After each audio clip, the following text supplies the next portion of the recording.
Welcome to ವೀರಾಸ್ home. ಇವತ್ತು ನಾವು ಉತ್ತರ ಕರ್ನಾಟಕ ಶೈಲಿಯಲ್ಲಿ ಈರುಳ್ಳಿ ಸೊಪ್ಪಿನ ಚಟ್ನಿ ಮಾಡೋದು ಹೇಗಂತ ನೋಡೋಣ. ಮೊದಲಿಗೆ ಈ ಸೊಪ್ಪನ್ನು ಚೆನ್ನಾಗಿ ತೊಳ್ಕೊಬೇಕು. ಈರುಳ್ಳಿ ಸೊಪ್ಪನ್ನ ಚೆನ್ನಾಗಿ ತೊಳೆದು ಉಪ್ಪು ನೀರಲ್ಲಿ ತೊಳಿಬೇಕು ಈ ಈರುಳ್ಳಿ ಸೊಪ್ಪನ್ನ. ಯಾಕಂದರೆ ಇದನ್ನು ಬೇಯಿಸೋದಿಲ್ಲ ನಾವು, ಹಾಗೇನೆ ಚಟ್ನಿ ಮಾಡೋದ್ರಿಂದ ಇದು ಒಳ್ಳೆ ನೀರಲ್ಲಿ ಮತ್ತು ಉಪ್ಪು ನೀರಲ್ಲಿ ತೊಳ್ಕೊಬೇಕು. ನಂತರ ಇದನ್ನು ಕಟ್ ಮಾಡಿಬಿಟ್ಟು ಸಣ್ಣಗೆ ಈ ಥರ ಎತ್ತಿಟ್ಕೋಬೇಕು.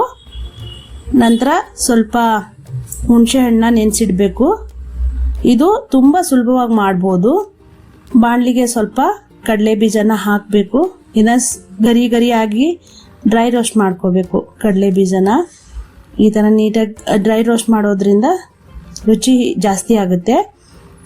ಇದನ್ನು ಉತ್ತರ ಕರ್ನಾಟಕದಲ್ಲಿ ಬೇಸಿಗೆ ಕಾಲದಲ್ಲಂತೂ ತುಂಬ ಜಾಸ್ತಿ ಮಾಡ್ತಾರೆ ಈ ಚಟ್ನಿನ.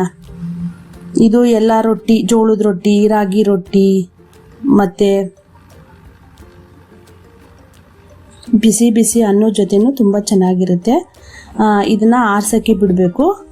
ಆರಿದ ಮೇಲೆ ಮಿಕ್ಸಿ ಜಾರ್ಗೆ ಹಾಕ್ಕೊಳ್ಬೇಕು.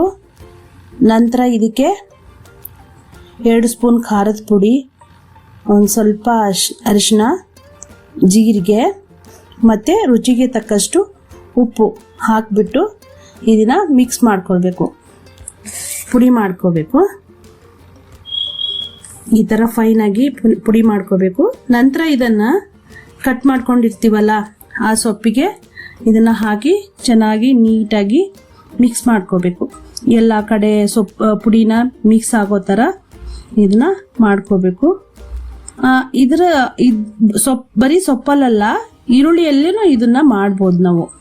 ಈಗ ಸೊಪ್ಪಿಲ್ಲ, ಈರುಳ್ಳಿಯಲ್ಲಿ ತಕ್ಷಣ ಮಾಡಬೇಕು ನಾವು ಅಂತಂದರೆ ಮನೇಲಿ ಈರುಳ್ಳಿ ಇರುತ್ತಲ್ಲ ಅದನ್ನು ನೀಟಾಗಿ ಕಟ್ ಮಾಡಿಬಿಟ್ಟು ಸಣ್ಣಗೆ ಕಟ್ ಮಾಡಿಬಿಟ್ಟು ಈ ಸೊಪ್ಪಿನ ಪ್ಲೇಸಲ್ಲಿ ಅದನ್ನು ಈರುಳ್ಳಿನ ಯೂಸ್ ಮಾಡ್ಬೋದು. ನಂತರ ಈ ಥರ ಮಿಕ್ಸ್ ಮಾಡಿದ ಮೇಲೆ ಇದಕ್ಕೆ ಮುಂಚೆನೇ ನಾವು ಹುಣಸೆ ಹಣ್ಣನ್ನ ನೆನೆಸಾಕಿದ್ದೀವಿ, ಅದನ್ನು ಇದರಲ್ಲಿ ಹಿಂಡ್ಕೋಬೇಕು.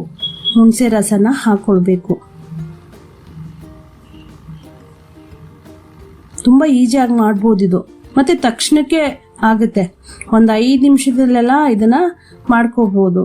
ಸೊಪ್ಪಿದ್ರೆ ಸಾಕು, ಇದನ್ನು ಈಸಿಯಾಗಿ ಮಾಡ್ಕೋಬೋದು.